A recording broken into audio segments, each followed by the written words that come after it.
Magandang araw po sa inyo lahat. Ngayon po ay Tuesday. It's our Strong Family Prayer and Exhortation. Ito po muli si Pastor Gary Romero, ang inyong araw-araw na kaibigan na nagpapadala po sa inyo ng maikling panalangin at pag-aaral ng salita ng Diyos. Kumusta na po kayo?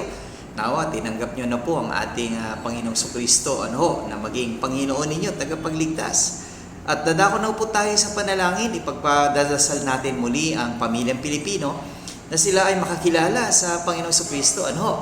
At salamat po sa araw na ito na ipinagkaloob sa atin na Diyos. Tayo po'y manalangin. O aming Ama, maraming salamat muli sa araw na ito at pagpalain niyo po ang bawat Pilipino na sila ay inyong bigyan ng pagkakataon na tanggapin si Jesus na maging kanilang Panginoon at tagapagligtas sa pangalan ni Jesus. Amen. Nais ko pong ipagpatuloy yung ating strong exhortation.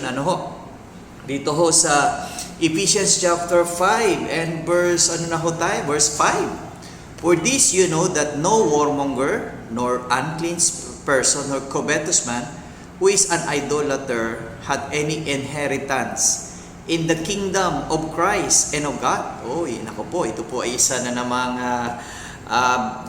sabi nga natin ay warning ni Apostle Paul sa Church of Ephesus na wala daw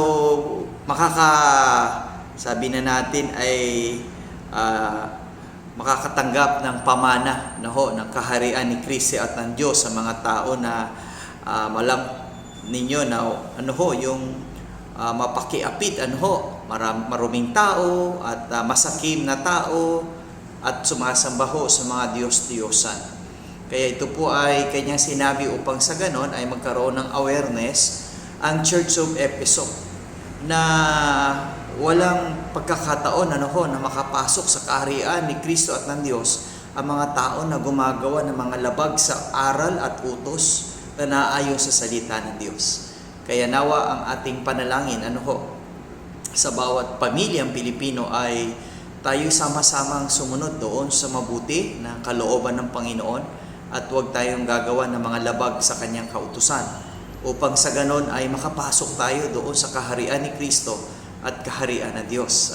Kaya nawa, ang mga aral na ito ay paalaala sa atin na hanggat may pagkakataong pa bilang isang tao, tayo ay tumalikod na sa kasalanan, sumunod na sa kalooban ng Diyos. Okay? See you again tomorrow sa ating Strong Family Prayer and Exhortation.